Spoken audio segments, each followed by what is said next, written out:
In the heart of the fictional town of Alderberry, where winter seemed eternal, lived Horace Grimshaw, a merchant known for his cold demeanor and greed. His attire was as austere as his expression, always impeccable, yet devoid of any warmth. As he walked through the streets, his heavy boots crushed the snow with a dry, precise sound, reflecting the rigidity of his character. Horace owned a shop of rare items, filled with objects that sparked curiosity but were out of reach for most due to their exorbitant prices. His business thrived, not from generosity, but from his relentless insistence on collecting every penny owed. Customers left with empty pockets, and his employees lived under constant pressure, especially Tobias, his sole assistant, who bore the burden silently, dreaming of spending Christmas with his family. To Horace, Christmas was nothing but an annoyance, a waste of time and money. He muttered as he drew the curtains to block out the lights and carols that filled Alderberry streets. That night, as usual, he reviewed his account books, immersed in numbers that soothed him more than anything else in the world. Suddenly, a gust of wind swept through the tightly shut windows, extinguishing the candles and plunging the office into thick, icy darkness. The sound of the wind seemed like a lament, and Horace's heart raced. Before he could relight the candles, a translucent figure materialized before him, floating like a vague and haunting memory. It was Edmund Marlowe, his former business partner, dead for 7 years. The spirit was chained to chests filled with coins, which he dragged with difficulty, his expression reflecting a mix of pain and regret. "Horace Grimshaw," said Marlowe, his voice echoing like a sound from bygone days, "I come as a warning. In life, I was as blind as you are now. My selfishness condemned me, and my chains are the weight of my choices." Horace, stunned, tried to reply, but no words came out. "There is still time for you to avoid my fate," Marlowe continued. "Tonight, you will be visited by 3 spirits. Each will show you what is needed to change your course."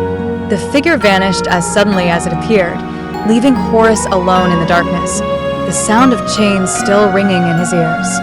Before he could process what had happened, the clock in the room struck a solitary chime, and the surroundings began to shift. The room seemed to dissolve, and a soft light filled the space. Horace felt an unexpected warmth and saw a youthful, radiant figure holding a glowing lantern that illuminated every dark corner. "I am the spirit of Christmas past," the figure announced warmly. "Come with me, Horace. Let us revisit what you have left behind." Powerless to resist, Horace was transported to a landscape he knew well, a small house with a crackling fireplace. He immediately recognized the place. It was his childhood home. Inside the house, a touching scene unfolded. An improvised Christmas tree was being decorated with ribbons and colorful paper by 2 laughing children. He saw himself as a lively young boy alongside his sister Ellie. "Ellie," Horace murmured, feeling a wave of long-forgotten emotion. His sister's laughter filled the room, bringing with it the simplicity and joy of a time when happiness was uncomplicated. The spirit of Christmas past guided Horace through other moments of his youth, his first job in a warehouse, his dreams of success, and finally, the fateful choice to abandon the love of his life in pursuit of ambition. Back in the present, Horace felt a heaviness in his chest. The warmth of the memories had dissipated, leaving behind an emptiness. Yet, before he could reflect further, another figure appeared. The new figure was imposing, almost majestic, with a vibrant aura that filled the room with energy and warmth.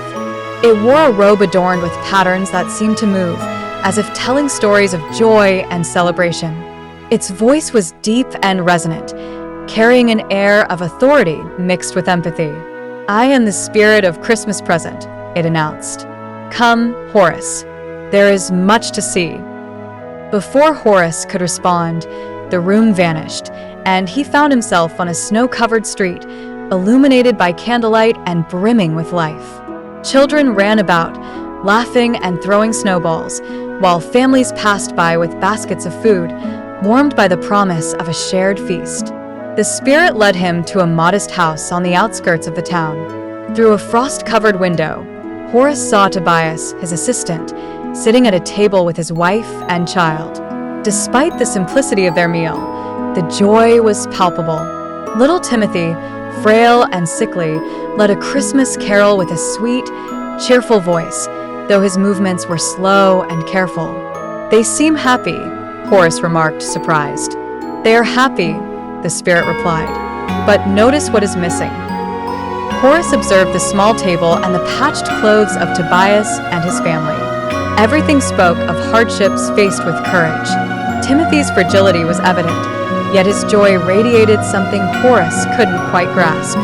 "How can they smile amid such adversity?" Horus asked, puzzled. "Because they have something you have lost, Horus. Love and unity. They treasure what they have, even when it is little." The merchant fell silent, his mind struggling to process what he was witnessing.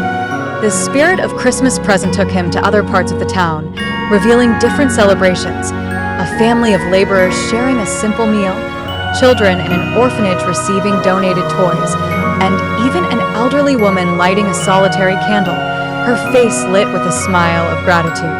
Each scene seemed a lesson, but none struck him as deeply as what he saw upon returning to Tobias's home. There, the spirit paused before little Timothy, now asleep in a chair, as Tobias gently tucked a blanket around him. "There is something you must know, Horus," said the spirit, its voice heavy with gravity. "If circumstances do not change, this boy will not live to see another Christmas." "No, that cannot be," exclaimed Horus, a pang of despair piercing his heart. "The future is not yet set. But if you continue as you are, your negligence will be one of the reasons for this outcome." The weight of these words left Horus shaken. He had never considered that his greed could have such dire consequences for others. Before he could say anything further, the scene began to fade. Suddenly, he found himself in a completely different setting. A dense fog enveloped everything around him, and the air was cold and oppressive. Before him, a tall, shadowy figure emerged, draped in a cloak that seemed to absorb all light. The spirit of Christmas yet to come said nothing, but its presence alone was enough to fill Horus with an inner chill. "You must be the last spirit," Horus whispered, hesitantly. "I am ready for what you have to show me." The shadowy figure raised a skeletal hand, pointing forward. Without hesitation, Horus was drawn into the darkness. The darkness gave way to a desolate scene. Horus stood in an abandoned cemetery where the wind howled among weathered tombstones and barren trees. The spirit of Christmas yet to come walked silently ahead, each step echoing on the frozen ground. "What is this place?" Horus asked, but received no reply. The figure pointed to a solitary gravestone. Reluctantly, Horus approached, his heart pounding with each step. As he drew closer, he read, with a mixture of horror and disbelief, the name engraved upon it: Horus Grimshaw. "No, this can't be," he murmured, stepping back. The spirit remained motionless, as though waiting for him to absorb the sight. Then, with a slow gesture, it pointed in another direction. The scene shifted, and Horus once again saw Tobias's house. However, the joy was gone. At the center of the room, Tobias and his wife were mourning. Timothy was no longer there, and the void his absence left was almost palpable. "No, this doesn't have to happen," Horus pleaded. "Tell me there's still time." The spirit offered no answer, its silence unyielding, and led him to one final vision: his shop, years after his death, abandoned and in ruins. People passed by without a glance, and Horus's legacy seemed to be nothing more than a forgotten memory. When the vision finally dissipated, Horus found himself back in his office, trembling with fear and regret. The darkness gave way to the faint light of dawn. Outside, the sound of bells and laughter announced Christmas morning. "There's still time," Horus exclaimed, leaping to his feet. He dressed quickly and hurried to the streets, the snow crunching under his rushed steps. For the first time in years, he smiled and greeted passers-by, who watched him in surprise. Horus stopped at the bakery, bought bread and pies, and made his way to Tobias's house. Upon arriving, he knocked on the door with vigor. Tobias answered, clearly confused to see his employer standing there, arms full of food. Mr. Grimshaw, is everything all right? Yes, Tobias. Everything is more than all right. Today, I want to bring something to your family. And this is just the beginning, Horus said, stepping into the humble home. He knelt beside Timothy, who looked at him with bright eyes full of curiosity and joy. Young Timothy, from today onward, you'll have everything you need. I will ensure you get the care to grow strong. In the days and years that followed, Horus transformed his life.